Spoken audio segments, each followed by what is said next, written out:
दोस्तों नमस्कार, मैं ओपी शर्मा समस्या मुक्त भारत संगठन के इस डिजिटल प्लेटफॉर्म पर आपका हार्दिक स्वागत अभिनंदन करता हूं।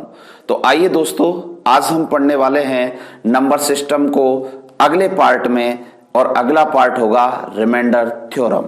तो नंबर सिस्टम का अगला जो पार्ट है वो होगा रिमाइंडर थ्योरम। रिमाइंडर थ्योरम में क्या होता है उसके बारे में हम पढ़ेंगे। बच्चे, संख्या पद्धति का एक टॉपिक है और इस टॉपिक का नाम है रिमाइंडर थ्योरम, जिसको हम कहते हैं शेषफल प्रमेय।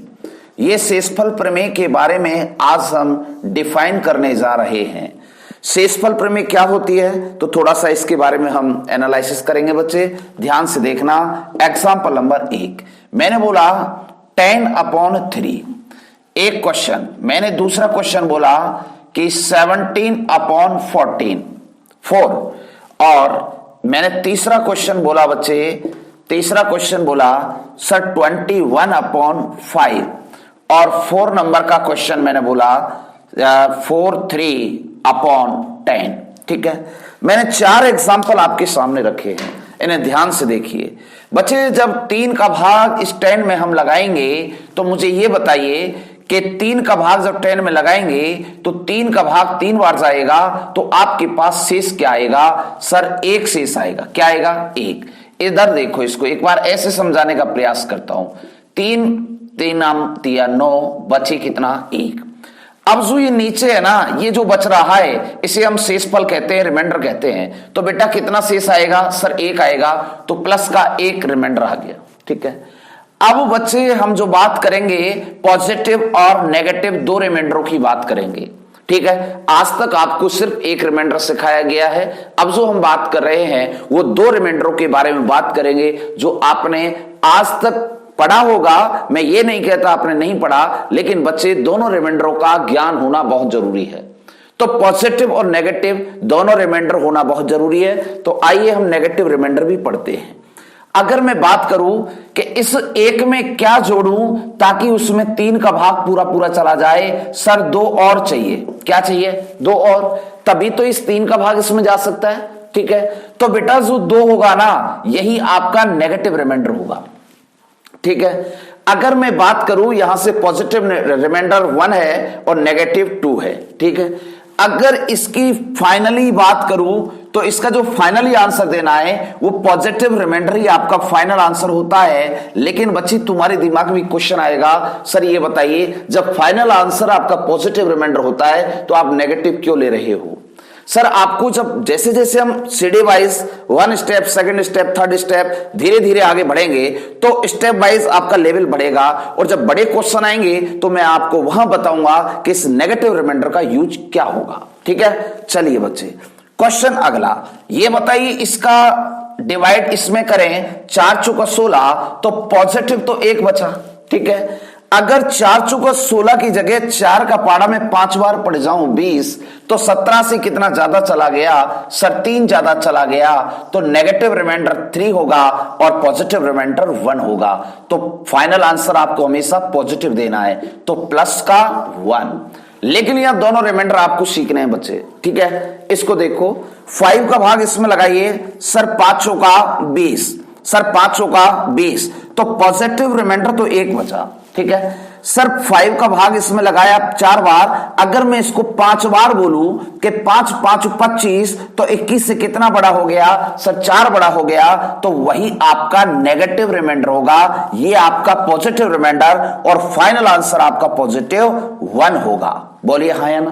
क्लियर? सर चौथे क्वेश्चन पर आइए। सर चौथे क्वेश्चन पर आइए, ये बताइए 10 चौका 40, तो पॉजिटिव कितना बचा सर? 3 बचा। अब 10 चौका 40 की जगह इसको 5 बार पढ़ दो, 10 पंजे 50, तो बेटा 43 से कितना बड़ा सर? 7 बड़ा हो गया। ये आपका नेगेटिव रिमाइंडर हो गया, और फाइनली आपको आंसर पॉजिटिव रखना है। और पॉजिटिव आपके पास क्या है बेटा? +3, यही आपका आंसर होगा। मैंने आपको ये 4 एग्जांपल्स आपके सामने रखे, 4 एग्जांपल्स आपके सामने रखे। बेटा मैंने पॉजिटिव और नेगेटिव रिमाइंडर समझाए हैं, positive negative, positive negative, positive negative. उम्मीद करता हूं ये चारों बातें आपको समझ में आई होगी।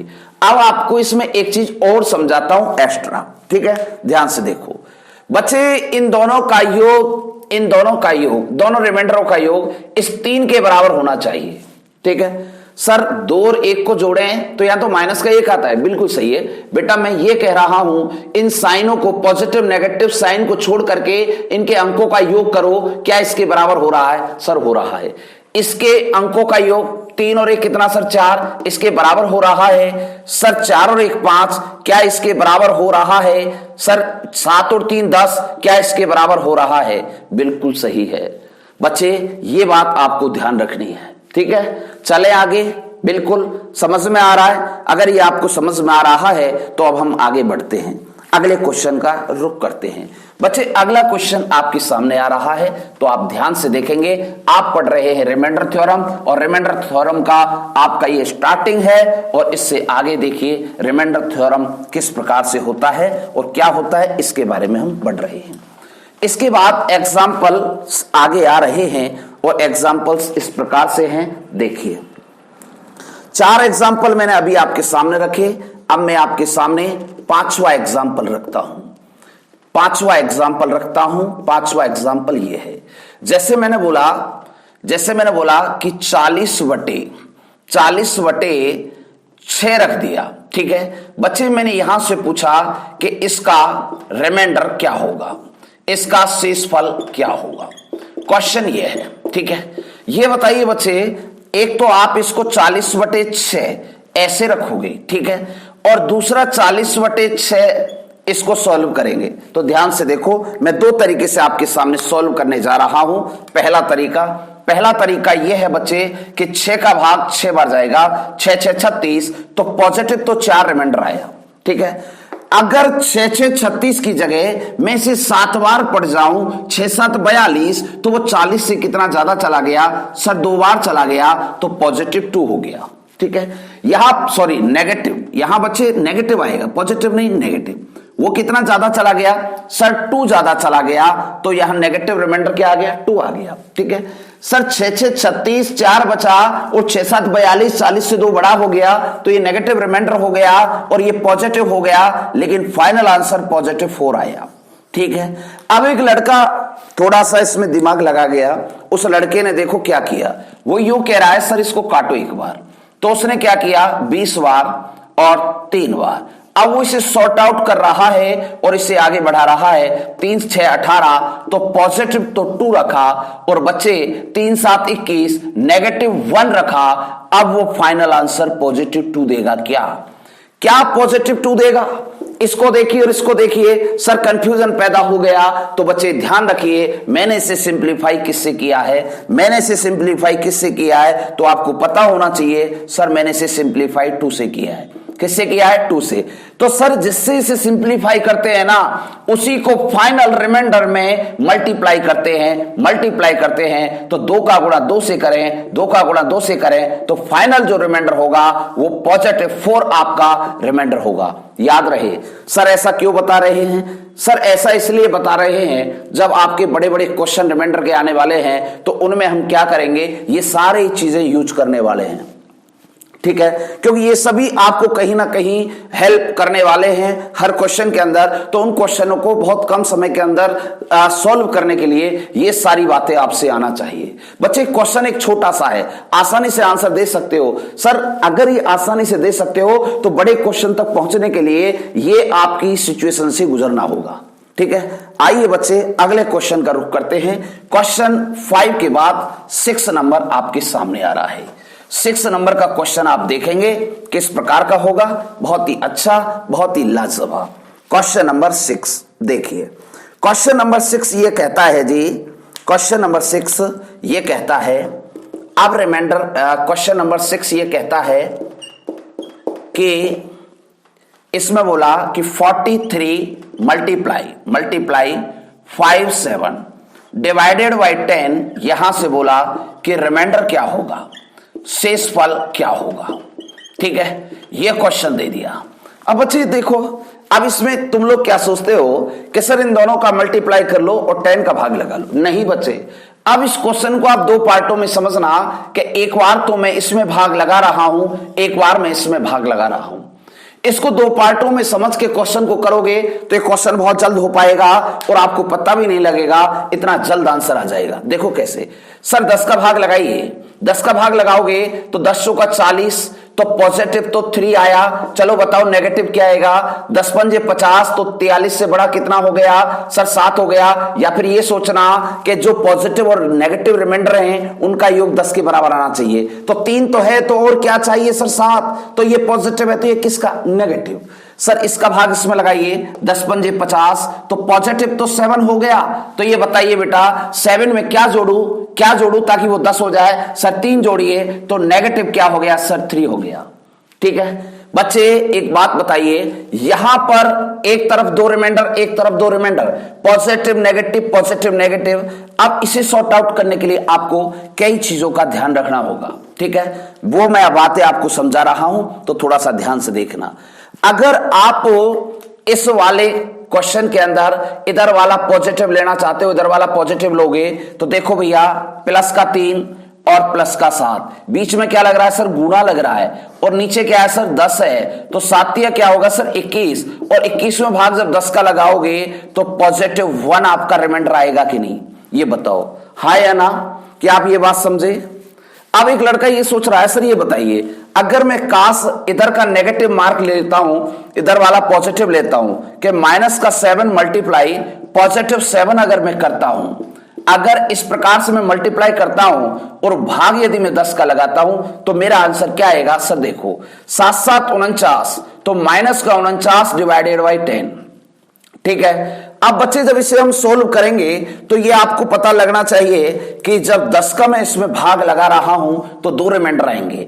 अभी मैं सोल्व करवा के आया हूं, तो ध्यान से देखो 10 का 40, तो माइनस का 9 बच रहा है। बच्चे जब माइनस का 9 है तो 9 में क्या जोड़ू कि 10 हो जाए सर प्लस का 1, तो फाइनल आंसर आपका पॉजिटिव रिमाइंडर क्या होगा सर 1 होगा। क्या आप इस बात को नहीं समझे, बोलिए हाँ है ना। सर अगर मैं बात करूं, एक लड़का ये सोच रहा है सर मैं दोनों तरफ से नेगेटिव लेना चाहता हूं। बच्चे नेगेटिव ले लो, अगर आप -7 मल्टीप्लाई -3 करोगे तो बच्चे भाग 10 का लगेगा, तो बताओ माइनस गुणा माइनस प्लस होगा, तो 7 या 21 डिवाइडेड बाई 10। ठीक है, जब आप इसमें 10 का भाग लगाओगे तो रिमाइंडर आपके सामने आएगा क्या 10 दूनी 20, तो प्लस का 1, और नेगेटिव जो आएगा वो सर 9 आएगा, और फाइनल आंसर प्लस का 1 आएगा। बोलिए हाँ या ना। मैंने आपको 3 तरीके बताए बच्चे, अगर आप पॉजिटिव लो तो भी 1 आएगा, नेगेटिव पॉजिटिव लो तो भी 1 आएगा, पॉजिटिव नेगेटिव लो तो भी 1 आएगा, और नेगेटिव लो तो भी 1 आएगा। कहने का मतलब क्या हुआ, क्वेश्चन को सिर्फ समझना है और गहराई से समझना है दोस्तों। अगर इसकी गहराई के हिसाब से नहीं समझा तो जो बड़े क्वेश्चंस हैं उनके अंदर आप नहीं कर पाओगे कुछ भी। तो लेवल वाले क्वेश्चनों तक जाने के लिए, उनको समझने के लिए हमें इस रास्ते से जाना होगा। ठीक है, आइए बच्चे अब हम चलते हैं अगले क्वेश्चनों की ओर। अगला क्वेश्चन जब जैसे ही आएगा तो उस क्वेश्चन को करने के लिए आपके पास ये सारी चीजें आना बहुत जरूरी है। क्वेश्चन नंबर 6 तक आना बहुत जरूरी है, और इस क्लास को आपको समझना भी बहुत अति आवश्यक है, क्योंकि आजकल एग्जामिनर ऐसे क्वेश्चन रखने लग गया है जिनको करने के लिए आपको बहुत मेहनत की जरूरत है। तो बच्चे आइए एग्जाम्पल नंबर 7। एग्जाम्पल नंबर 7 आपके सामने आ रहा है। एग्जाम्पल नंबर 7 कहता है 101 इंटू 503 डिवाइडेड बाई 50, और यहां बोला कि रिमाइंडर क्या होगा, शेषफल क्या होगा। क्वेश्चन ये है बच्चे, क्वेश्चन बहुत प्यारा सा है, ध्यान से देखो। क्वेश्चन में कह रहा है कि 101 गुणा 503 और रिमाइंडर क्या होगा। तो अब इसको यही सॉर्ट आउट करेंगे। अब हम इसको 4 प्रकार से बार बार नहीं करेंगे, हम एक ही तरीके से कर लेंगे जो हमें अच्छा लगेगा। तो बताओ 50 का भाग लगाओ तो कितना रिमाइंडर आएगा सर, प्लस का तो 1 आएगा, बिल्कुल सही है। तो बताओ एक प्लस का एक आया तो इन दोनों का योग 50 के बराबर होना चाहिए, तो एक 50 में से घटा के कितना बचेगा सर 49 बटेगा, ये नेगेटिव होगा। ठीक है सर 50 का भाग इसमें लगाओ तो सर प्लस का तो 3 आएगा, तो 3 में क्या जोड़ू 50 हो जाए, सर 47 जोड़ दो, ये माइनस का आएगा। क्लियर, एक पॉजिटिव एक नेगेटिव। अब मुझे बच्चे ये बताइए फाइनल आंसर देने के लिए, फाइनल देने के लिए ये छोटे छोटे लेना, कैसे लेना छोटे छोटे, तो इसमें सर एक छोटा है 49, सर 49 है, इधर 47 छोटा है, बिल्कुल सही है। क्यों? क्योंकि ये नेगेटिव है। बच्चे छोटे का मतलब मेरा कहने का तात्पर्य यह है कि छोटा अंक लेना, छोटा अंक, यहां ये नेगेटिव पॉजिटिव को मत देखना। ठीक है, तो छोटा इधर 3 है, इधर 1 है, तो 3 और 1 का आप अंक लीजिएगा, 3 और 1 का, तो इधर से 1 लिया, इधर से 3 लिया, और बीच में क्या मल्टीप्लाई, तो मल्टीप्लाई, और नीचे क्या है 50। चलो बताओ क्या आएगा सर 3/50 आएगा। क्या आपका भाग 50 में 50 का भाग 3 में जा सकता है? सर नहीं जाएगा, और जब नहीं जाता खुद रिमाइंडर होता है, तो सर बताइए पॉजिटिव 3 आएगा, तो इधर नेगेटिव 47 आएगा, और फाइनली आंसर पॉजिटिव 3 आएगा इस प्रश्न का। इस प्रकार से क्वेश्चन को करना है। क्वेश्चन बहुत ही आसान तरीके से कम समय के अंदर हो पाएगा। ऐसी मैं आपको यहां से तरीका जो बता रहा हूं उसको आप समझते चलिए। बच्चे इतने आसान वे में समझा रहा हूं, धीरे धीरे समझा रहा हूं, क्योंकि ये जो चीजें है ना ये आपको कहीं ना कहीं परेशान करती है। ठीक है, आइए अब हम बढ़ते हैं अगले क्वेश्चन की ओर। क्वेश्चन की ओर बढ़ते हैं, और 8वां नंबर का क्वेश्चन आपके सामने आ रहा है। क्वेश्चन नंबर 8 ध्यान दीजिएगा। क्वेश्चन नंबर 8 किस प्रकार से है देखिए बच्चे। 8 नंबर के क्वेश्चन में बोला गया, ये देखो इसमें बोला गया जी 101 इंटू 305 इंटू यहां बोला गया 902 डिवाइडेड बाई, इसमें बोला गया डिवाइडेड बाई 11, और यहां कहता है जी कि रिमाइंडर क्या होगा, शेषफल क्या होगा। यह क्वेश्चन है, इसको 10 कर लो ताकि आपको भी आसान लगे। ठीक है बच्चे, एक बात बताओ, इसका भाग इसमें लगाऊंगा तो रिमाइंडर पॉजिटिव रिमाइंडर क्या आएगा, जल्दी बताओ क्या आएगा, सोच के देखो क्या आएगा। सर 10 का भाग इसमें लगाए तो पॉजिटिव 1 आएगा, तो नेगेटिव 9 आएगा। ठीक है सर, इसका भाग इसमें लगाएं तो पॉजिटिव 5 आएगा, नेगेटिव भी 5 आएगा। सर इसका भाग इसमें लगाएं तो पॉजिटिव 2 आएगा, नेगेटिव 8 आएगा। क्यों? इन दोनों का योग 10, इन दोनों का योग 10, इन दोनों का योग 10, हाँ या ना? बिल्कुल सही है। तो अब हमें आगे बढ़ना है। बच्चे ध्यान रहे, लेवल की ओर हम बढ़ रहे हैं, हर क्वेश्चन अपना लेवल बदल रहा है। देखिए अब आपको पिछले क्वेश्चन में मैंने 2 संख्याओं वाले बताए, अब इसमें 3 संख्याएं मल्टीपल में है। अब बेटा इसका छोटा कौन सा है? सर प्लस का 1, इसका छोटा 5, इसका छोटा सर 2। मैं अंक की बात कर रहा हूं, छोटा अंक इन दोनों में से 2 है, इनमें से 5 ही है और इनमें से 1 है। बच्चे आप पॉजिटिव लेना, आप पॉजिटिव लेना, मार्क कोई सी भी ले लेना, आंसर तो आ जाएगा। लेकिन मैं कह रहा हूं पॉजिटिव लेना और छोटा लेना। ठीक है सर, मान लो पॉजिटिव अगर बड़ा हुआ और नेगेटिव छोटा आ गया तो क्या करेंगे? नेगेटिव ले लेना तो भी आंसर आ जाएगा। बीच में मल्टीप्लाई करिए। ठीक है, नीचे क्या है सर 10। ओके, आगे बढ़िए। आगे बढ़ते हैं तो 5 दूनी 10, तो ऊपर 10 नीचे भी 10, 10 का भाग 10 में पूरा जाता है तो रिमाइंडर क्या आ जाता है? सर 0 आ जाता है। बोलिए हाँ या ना? क्या आप ये बात समझे मेरी? इसका रिमाइंडर क्या आएगा? सर 0 आएगा। क्यों आएगा? क्योंकि ये 10 का भाग इस संख्या में पूरा जा रहा है, इस कारण से इसका रिमाइंडर क्या आएगा? सर 0 आएगा। क्लियर? ये बात आप समझे? अगर ये आपको अच्छी से समझ में आई हो तो मैं अगले क्वेश्चन का रुख करता हूं। Question number 9। दोस्तों क्वेश्चन नंबर 9 आपके सामने आ रहा है। क्वेश्चन नंबर 9 देखिए।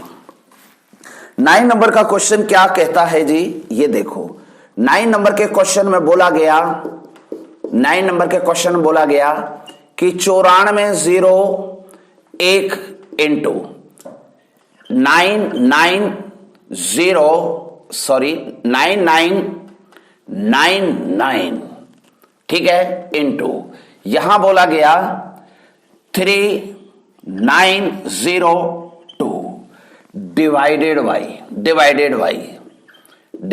बाई इसमें पूछेगा शेषफल क्या होगा, शेषफल क्या होगा।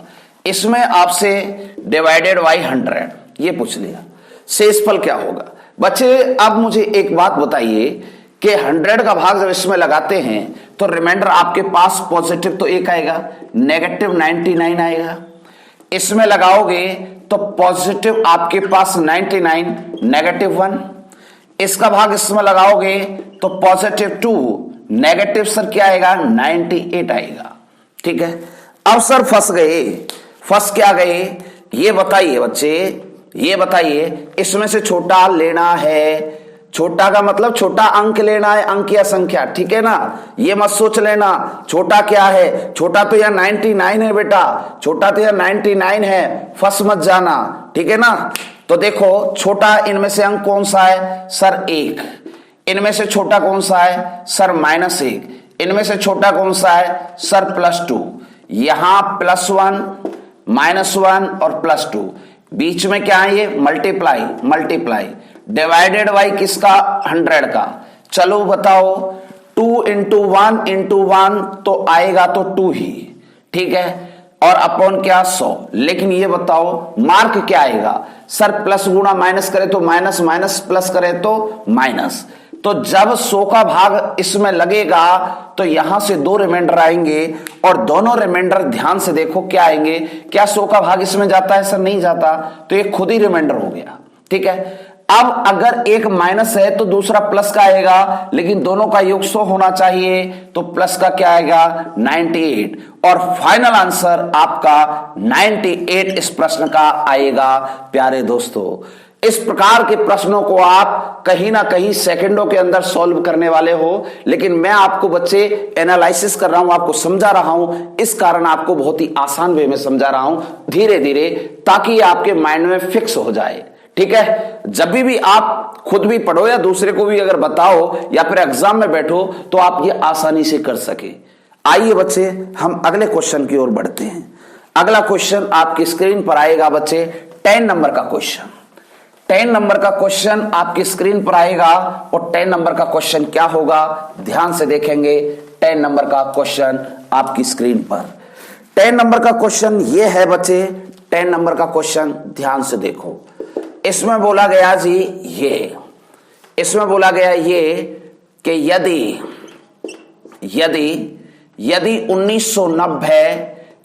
1990 मल्टीप्लाई 1313 मल्टीप्लाई 2002 डिवाइडेड बाई इसमें बोला गया 4। यहां से कहा गया सर रिमाइंडर शेषफल क्या होगा, यह क्वेश्चन दे दिया गया। ठीक है, यह क्वेश्चन आपके सामने रख दिया। तो प्यारे दोस्तों, अब इसे हम सॉल्व करते हैं, और सॉल्व करने का तरीका आपके सामने। 4 का भाग इसमें लगाओगे तो आपके सामने रिमाइंडर क्या आएगा, तो बच्चे बोलो, पॉजिटिव बोलो। 4 दूनी 8, 1 4 दूनी 8, तो पॉजिटिव 2 आएगा। पॉजिटिव 2 आएगा तो नेगेटिव क्या आएगा सर, नेगेटिव भी 2 आएगा, क्योंकि योगी तो 4 होता है। 4 तिया 12, तो प्लस का 1, तो माइनस का सर 3 आएगा। सर 4 का भाग इसमें लगाओगे तो सर पॉजिटिव 2, तो नेगेटिव भी 2। बोलिए क्या आप ये बात नहीं समझ पा रहे? 1 स्टेप, 2 स्टेप, 3 स्टेप। अब इनमें से एक एक को उठाइए, इनमें से छोटा, इनमें से छोटा, इनमें से छोटा। तो यहां प्लस का 2 ले लिया, ठीक है, यहां प्लस का 1 ले लिया, यहां प्लस का 2 ले लिया। यहां बच्चे दोनों सेम है या दोनों सेम है, तो छोटे बड़े के लिए टेंशन में मत लेना, प्लस भी ले सकते हो, माइनस भी ले सकते हो। ठीक है, फाइनली हम आंसर रख सकते हैं। आगे चलिए, डिवाइडेड बाई 4। प्यारे दोस्तों, इनका मल्टीप्लाई करिए, इनका मल्टीप्लाई करिए। मल्टीप्लाई करने पर क्या आएगा सर, 2 दूनी 4 आएगा। 4 में भाग 4 का लगेगा, तो बताइए क्या रिमाइंडर 0 नहीं आएगा? क्या रिमाइंडर 0 नहीं आएगा? आएगा कि नहीं? बिल्कुल सही है सर। अगर 0 आएगा तो यही हमारा क्या होगा सर, आंसर होगा। प्यारे दोस्तों, इस प्रकार के क्वेश्चन को हम बहुत कम समय के अंदर सोल्व करेंगे। ठीक है, चलिए आगे बढ़ते हैं, चलिए आगे बढ़ते हैं। अगला क्वेश्चन, अगला क्वेश्चन देखते हैं बच्चे। 10 के बाद अगला क्वेश्चन देखते हैं, लेकिन अगला क्वेश्चन पढ़ने से पहले हम कुछ चीजों पर बल देते हैं और वो कुछ चीजें क्या हैं उनके बारे में सीखते हैं। देखिए, अब मैं आपके सामने रखता हूं फैक्टोरियल वाली बातें। फैक्टोरियल क्या होता है? अगर मैंने बोला factorial 1, factorial 2, factorial 3, factorial 4, factorial 5, बेटा ध्यान से देखिएगा, यहां 1 है, यहां है 2 गुणा 1, इसका मतलब है 3 2 1, इसका मतलब है 4 3 2 1, इसका मतलब है 4 3 2 1, 4 3 2 1, इसका मतलब है 5 4 3 2 1। ठीक है बच्चे, इसको ध्यान से देखो। फैक्टोरियल 1 कहता है एक वैल्यू है, 2 का मतलब है 2 इंटू 1, 3 का मतलब है 3 2 1, 4 का मतलब है 4 इंटू 3 इंटू 2 इंटू 1, 5 का मतलब है 5 4 3 2 1 मल्टीप्लाई में। ठीक है, अब चलिए आगे। फैक्टोरियल का मार्क ये भी होता है बच्चे और ये भी फैक्टोरियल का मार्क होता है। ठीक है, ये दोनों ही फैक्टोरियल के मार्क होते हैं, तो ये आपको समझ लेना है, ये भी फैक्टोरियल है और ये भी फैक्टोरियल है। ओके, अगर मैं बोलूं कि 4 फैक्टोरियल तो इसका मतलब भी वही है, 4 3 2 1, और मैंने बोला फैक्टोरियल 4 तो इसका मतलब भी वही है, 4 3 2 1। ये दोनों बातें ध्यान से समझ लेना, इन दोनों में अंतर नहीं है, क्योंकि एग्जामिनर फैक्टोरियल का मार्क ये भी दे सकता है, ये भी दे सकता है। ठीक है, आगे चलें। अगर इस बात को आप समझे भली भांति से तो अब आपको कोई प्रॉब्लम नहीं आने वाली। प्यारे दोस्तों, क्यों और हम क्या समझाना चाहते हैं, अब हम उस बात पर आते हैं। देखिए अगली बात क्या है, उस पर हम आते हैं, क्योंकि अब हम खेल कर रहे हैं फैक्टोरियल का। फैक्टोरियल वाले क्वेश्चन एग्जामिनर किस प्रकार देता है तो उनको आप समझिए। फैक्टोरियल के अंदर वो बोला, जैसे कि मान लीजिए उसने दिया ये, मैंने दिया factorial 1, factorial 2, factorial 3, factorial 4, factorial 5, factorial 6। 1 का मतलब 1 होता है, 2 इंटू 1 होगा सर, 3 2 1 होगा सर, 4 3 2 1 होगा सर, 5 4 3 2 1 होगा सर, 6 5 4 3 2 1 ये होगा। प्यारे दोस्तों, इसका मान 1, 2 इंटू 1 2, 3 दूनी 6 और 4 तिया 12 दूनी 24, 5 चौका 20 तिया 60 दूनी 120, बचे 120, 12 6 की 72, 720। ये बात आपको समझनी है। ठीक है, अगर मैं आपसे एक बात बोलूं कि ये इसका, देखो मैं बहुत इस बात को ध्यान से समझना बेटा, क्योंकि अब जो बात आ रही है वो थोड़ी गहराई की है। ये एक क्या अगले में मौजूद है क्या इसमें इसका 2 और 1 इसमें मौजूद है, इसका 2 और 1 ये दोनों इसमें मौजूद हैं क्या सर? इसमें दोनों मौजूद हैं क्या सर? इसके तीनों 3 2 1 3 2 1 इसमें मौजूद हैं सर? क्या इसके चारों इसमें मौजूद हैं? 4 3 2 1 हैं क्या सर? इसके पांचों 5 4 3 2 1 क्या इसमें मौजूद हैं? बिल्कुल हैं।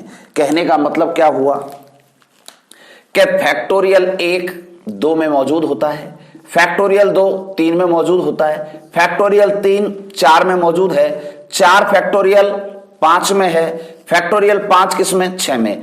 यानी कि अपने जस्ट पिछले फैक्टोरियल, कहने का मतलब ये हुआ 6 फैक्टोरियल में ये पांचों फैक्टोरियल मौजूद हैं, 5 में ये चारों मौजूद हैं, 4 में ये तीनों मौजूद हैं, और 3 में ये दोनों हैं, और 2 में ये 1 है, और 1 में कोई मौजूद नहीं है, 1 ही है। ठीक है, इस प्रकार से इन बातों को हम समझेंगे, क्योंकि प्यारे दोस्तों अब हम फैक्टोरियल पर बात कर रहे हैं, तो इसे आप ध्यान से समझें और इसे आप इंक्लूड भी कर सकते हैं। तो अब हम आगे बढ़ते हैं, क्योंकि हम बात कर रहे हैं फैक्टोरियल की।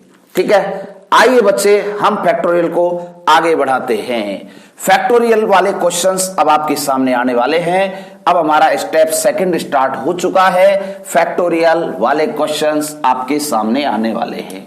देखिए फैक्टोरियल वाले क्वेश्चन आजकल कई बार एग्जाम्स के अंदर एसएससी, बैंक, रेलवे देने लग गया है, तो किस प्रकार क्वेश्चन देता है तो समझो। बच्चे यहां से मैं आपके सामने एग्जाम्पल फैक्टोरियल वाले क्वेश्चन रखता हूं। ठीक है, 10 क्वेश्चन कर चुके हैं। अब हम 11 नंबर का क्वेश्चन देखते हैं। 11 नंबर के क्वेश्चन में हम देखेंगे छोटे छोटे क्वेश्चंस। ए नंबर, बी नंबर। ए नंबर में दिया है बच्चे फैक्टोरियल 3। ए नंबर में दिया है सर फैक्टोरियल 3 डिवाइडेड बाई 5। दूसरा दे रहा है सर फैक्टोरियल 5 डिवाइडेड बाई 11। ठीक है, यहां से रिमाइंडर पूछा, यहां से रिमाइंडर पूछा, तो इनके आंसर्स क्या होंगे अब आप देखेंगे। चलो बच्चे बताइए, फैक्टोरियल 3 का वैल्यू क्या होता है? सर फैक्टोरियल 3 का वैल्यू होता है 3 2 1 मल्टीप्लाई में, तो इसका मतलब 6 हो गया। 6 में भाग किसका सर? 5 का। ठीक है, बिल्कुल सही है। सर अगर मैं बात करूं 5 की, सर 5 4 3 2 1 मल्टीप्लाई करने पर क्या होंगे? सर आपको पता है 5 का 20 या 60 दूनी 120 होता है। 120 में भाग किसका लगाएंगे? सर 11 का लगाएंगे। तो यहां से भी हम क्या देखेंगे? सर रिमाइंडर देखेंगे। अब रिमाइंडर देखेंगे तो बच्चे पहला क्वेश्चन देखिए कि 5 का भाग जब 6 में लगा रहा हूं तो प्लस का 1 आएगा कि नहीं आएगा? सर आएगा, प्लस का 1 आएगा। अब बच्चे 1 में क्या जोड़ू कि 5 हो जाए? सर 4 जोड़ो तो ये नेगेटिव रिमाइंडर क्या होगा? सर 4 होगा। तो इस प्रश्न का फाइनल आंसर +1 होगा, ऐसा हमने सीख लिया है पिछले क्वेश्चनों में। ठीक है, अब इस पर आइए, जब 11 का भाग इसमें देंगे तो 11 गुणा 10 110 होता है। 11 गुणा 10 110 होता है, तो प्लस का तो 10 बचता है। बच्चे 10 में क्या जोड़ू ताकि ये 11 हो जाए? तो सर 1 जोड़ दो, ये आपका नेगेटिव रिमाइंडर होगा। तो बताइए, ऐसा तो आप पिछले क्वेश्चनों में सीख के आए हो, तो इसका फाइनल आंसर +10 होगा, यही आपका रिमाइंडर होगा। क्या आपको ये क्वेश्चन इतने आसान लगे या नहीं लगे? क्या बच्चे अभी जो कक्षा में हमने पढ़ा शुरुआत में वही जैसे क्वेश्चन है कि नहीं? बस फैक्टोरियल बनने से कुछ चीजें इसमें एक्स्ट्रा हो गई। क्वेश्चन इसी प्रकार बनते हैं बच्चे, और ऐसे ही आगे बढ़ते भी हैं। तो मैं उम्मीद करता हूं ये बात आपको अच्छे से समझ में आई होगी। अब हम बढ़ते हैं अगले क्वेश्चन की ओर। अगला क्वेश्चन आपके सामने आ रहा है। 11 के बाद 12 नंबर। 12 नंबर क्वेश्चन बच्चे ध्यान से देखिएगा, मजा आएगा। 12 नंबर का क्वेश्चन, 12 नंबर के क्वेश्चन में क्या कहता है जी? देखो 12 नंबर क्वेश्चन कहता है ये, इसमें बोला गया कि factorial 3 into factorial 5 divided by 11, और इसमें कहा कि रिमाइंडर क्या होगा, शेषफल क्या होगा। प्यारे दोस्तों, क्वेश्चन ये है। अब इस क्वेश्चन को मुझे सॉल्व करना होगा, तो मुझे यह समझना होगा कि फैक्टोरियल 3 का वैल्यू क्या होगा। दोस्तों, जब फैक्टोरियल 3 का वैल्यू आपको पता होना चाहिए कि 3 का मतलब होता है 3 दूनी 6। इस फैक्टोरियल 3 को हटा के मैं 6 लिख दूं, और इस 5 को हटा के 5 का 20 या 60 दूनी 120 लिख दूं, तो क्या ये 6 गुणा 120 नहीं है? क्योंकि फैक्टोरियल 3 की वैल्यू 6 होती है, फैक्टोरियल 5 की वैल्यू 120 होती है। जब बेटा 11 का भाग इसमें लगा रहे हैं तो आपके रिमाइंडर 2 आएंगे, एक पॉजिटिव और एक नेगेटिव। तो बताओ 11 का भाग 6 में लगाओगे तो +6 और -5। 11 का भाग 120 में लगाओगे तो पॉजिटिव सर 10 और -1।